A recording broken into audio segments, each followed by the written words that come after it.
पुढील रहस्य. लेखक दिलीप कजगावकर, पुणे. कंपनीचा ईमेल आणि चक्क पर्सनल ईमेल आयडी.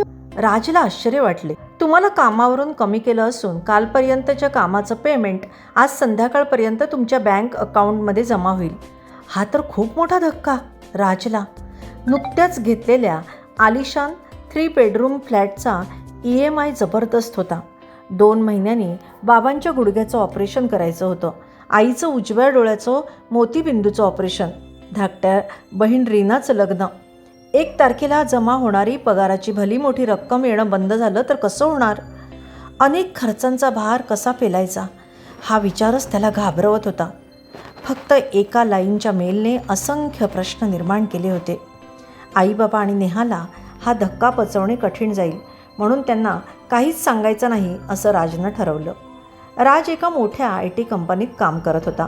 मोठी कंपनी, आंतरराष्ट्रीय क्लायंट्स यामुळेच कामात सदैव व्यस्त असायचा. माझी कंपनी, माझ्या कंपनीची प्रगती याच विचारात असलेल्या राजला कसली चर्चा न करता कंपनी बाहेर टाकलं होतं. 1 लाईनचा मेल पाठवून नेहा राजला नेहमीच सांगायची की कंपनीला जोपर्यंत तू हवा आहेस तोपर्यंत तू कंपनीत असशील. कंपनी आपली कधीच नसते तर ती कायमची असते मालकाची. पण राजने ते कधीच मान्य केलं नव्हतं. नेहा, नुकताच एक मोठा प्रोजेक्ट पूर्ण झाला आहे, त्यामुळे पुढचे 1-2 आठवडे घरून काम करायचे. मीटिंग असली की तेव्हा फक्त ऑफिसला जायचं. मालक भलतेच खुश दिसतात तुझ्यावर. नेहाने टोमणा मारला. बरं झालं, मला पापड करायचे, तुझी मदत होईल मला. संध्याकाळी राज त्याचा जिवलग मित्र वरदच्या दुकानात गेला. वरदही पूर्वी राजबरोबर काम करायचा, पण नंतर तो त्याच्या बाबांचं मेडिकल स्टोअर सांभाळू लागला आणि त्याने व्यवसाय चांगलाच वाढवला. एका कोपऱ्यात त्याने प्रिंटिंग, स्कॅनिंग काम देखील सुरू केलं होतं. राजने वरदला त्याचा जॉब केल्याचं सांगितलं. घरी अजून काहीच सांगितलेलं नाही हेही त्याने कबूल केलं. क्षणभर शांत राहून तो म्हणाला, वरद, माझ्यावर खूप जबाबदाऱ्या आहेत. मी संपलो मित्रा. आणि असं म्हणताना राज नजर चोरत होता. राज, किती पैसे हवेत तुला? मी देतो. वरद, पैसे उसने घेऊन ते फेडू कसे? मला काय करावं तेच समजत नाही. मित्रा, त्यापेक्षा मला झोपेच्या गोळ्या द्या, तेवढीच शांत झोप लागेल. राज, झोपेच्या गोळ्या प्रिस्क्रिप्शनशिवाय देता येणार नाहीत. मी असं करतो, गोळ्यांचं रॅपर काढून साध्या कागदात बांधून देतो.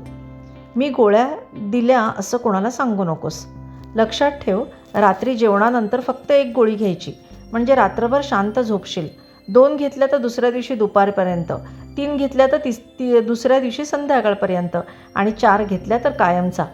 वरद बोलत होता, पण राजचा मूड नव्हता. वरदला बाय करताना राजने त्याचा हात घट्ट पकडून ठेवला. राजच्या मनातील विचारांचा अंदाज येऊन वरद म्हणाला, राज, तू त्या गोळ्या नेऊ नकोस, मला भीती वाटते. असू दे, तू गोळ्या दिल्या हे मी कुणाला सांगणार नाही. डोकं जड झालं म्हणून या गोळ्या आणल्या. झोपण्यापूर्वी घेईन असं जेवण झाल्यावर त्याने नेहाला सांगितलं आणि त्याने लॅपटॉप उघडला. बँकेचे पासवर्ड, ATM पिन आणि इतर महत्त्वाची माहिती त्याने नेहाला पाठवली. सहज, पण ऐनवेळी शोधाशोध करायला लागू नये म्हणून. आवरावर करून यायला नेहाला बराच वेळ लागला. राज, हे काय पाठवलंस? नेहाने विचारलं. अगं, तुला माहीत असावं एवढाच उद्देश. सर्व झोपले आहेत याची राजने खात्री करून घेतली. तो हळूच उठला आणि किचनमध्ये गेला. 4 गोळ्या घ्याव्या की 5 की सर्व 10 घ्याव्या? सर्व 10 घेऊया, म्हणजे पुरावाही राहणार नाही असा विचार करत त्याने पुडी उघडली. आईबाबांचे थकलेले चेहरे डोळ्यासमोर आले. नेहाचा हसरा चेहरा. मी पळ काढतोय का? हा प्रश्न मनात उपस्थित झाला. त्याने गोळ्या हातात घेतल्या तेव्हा त्याचं लक्ष त्या कागदावर गेलं ज्यात गोळ्या ठेवल्या होत्या. त्या कागदावर लिहिलं होतं, गणपती महात्म्य. 11 दिवस गणपती स्तोत्र म्हणा, तुमची इच्छा पूर्ण होईल. करून तर पहा.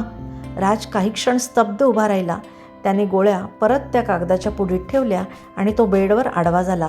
रात्रभर त्याला गणपती बाप्पा दिसत होता. सकाळी त्याने गणपती स्तोत्र डाउनलोड केलं आणि मनोभावे त्याचं पठण केलं.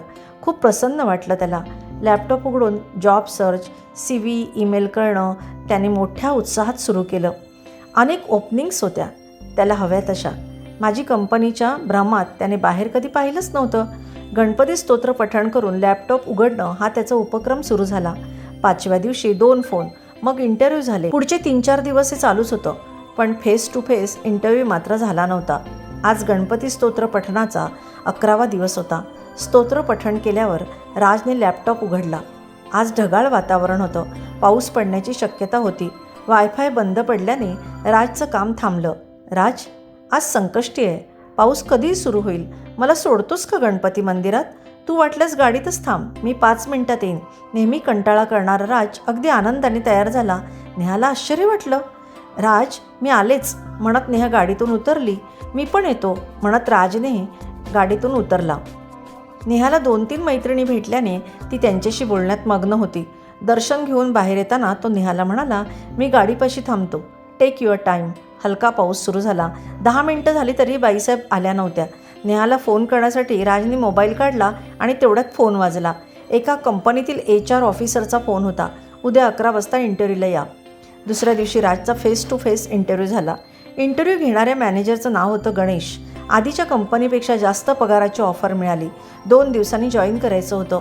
11 दिवस गणेश स्तोत्र पठण केल्यावर पुढच्याच दिवशी 11 वाजता फायनल इंटरव्ह्यू घेतला गणेश साहेबांनी आणि राज सिलेक्ट झाला. सर्व टेन्शन संपलं होतं आणि झोपेच्या गोळ्या तशाच होत्या त्या पुडीत. नेहा, वरदला कॉफी प्यायला बोलवतो मी. अवश्य, केव्हा बोलवतोस? आज संध्याकाळी 6 वाजता. पण घरी नाही, मॉडर्न कॅफेत. तूही ये. 6 वाजता नेहा आणि राज कॅफेत पोहोचले आणि लगेच वरदही आला. फेसाळलेल्या कॉफीचे मग वेटरने टेबलवर ठेवले. वरद, ह्या घे तू दिलेल्या झोपेच्या गोळ्या. राज, किती गोळ्या संपवल्यास? एकही नाही. राज, वरद, हे काय ऐकते मी? झोपेच्या गोळ्या? राज, तू घेतल्या? वरदकडून? का आणि कशासाठी? वरद, तू गोळ्या दिल्यास? नेहा, मी सगळं सांगतो ऐक. साधारण 2 आठवड्यापूर्वी राज माझ्या दुकानात आला. खूप टेन्स होता त्याचा जॉब गेल्यामुळे.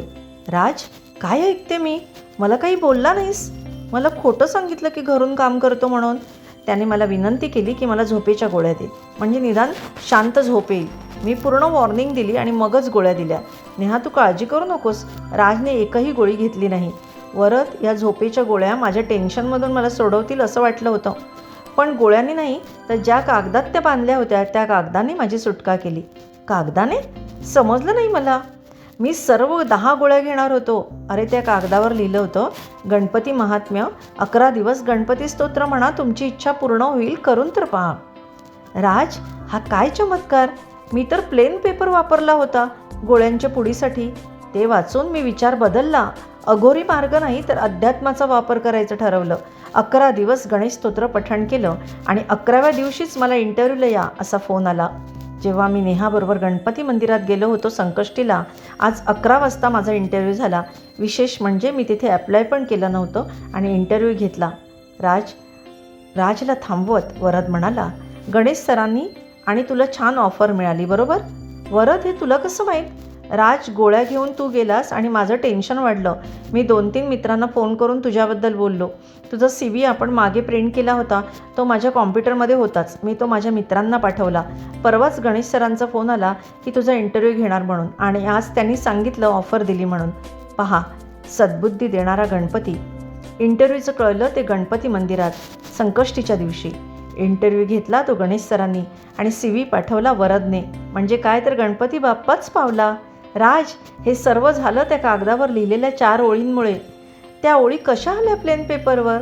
इतका वेळ शांतपणे ऐकत असलेली नेहा म्हणाली, रात्री झोपण्यापूर्वी मी निरांजन लावून गणपतीची आरती म्हटली. फुलवात नीट करताना माझ्या बोटांना तूप लागलं आणि त्याचवेळी राजने आणलेल्या या झोपेच्या गोळ्यांची पुडी खाली पडली. मी घाईघाईत ती उचलली आणि पुडीला माझ्या बोटांचं तूप लागलं म्हणून मी कागद बदलला. माझ्या भजनी मंडळाच्या वहीतील कागद वापरला. परत गणेशच, राज म्हणाला.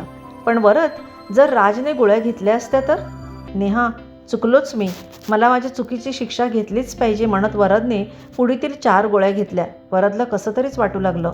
त्याच्या चेहऱ्यावरचे बदलते भाव पाहून राज आणि नेहा घाबरले. टेबलावरील पेपर, नॅपकिनच्या शेवटची इच्छा म्हणून तो काहीतरी खरडू लागला. नेहाने मला झोपेच्या गोळ्या घ्यायला भाग पडलं असं तो बरळत होता. नेहा आणि राजने तर घाबरून डोळेच मिटले. वरदने सुवाच्य अक्षरात पेपर नॅपकिनवर काहीतरी लिहिलं. वेटर, ही कॉफी थंड झाली आहे, गरम कॉफी द्या लवकर. असा स्पष्ट आवाज ऐकून राज आणि नेहाने डोळे उघडले. वरदने पेपर नॅपकिन प्रथम राजसमोर आणि नंतर नेहासमोर धरला. त्यावर लिहिलं होतं, त्या गोळ्या झोपेच्या नव्हत्या तर व्हिटॅमिन Cच्या होत्या. वरद खट्टाळपणे हसत होता. वरदला मारायला म्हणून नेहाने हात उगारला, पण तो तसाच राहिला, पुढे आलाच नाही.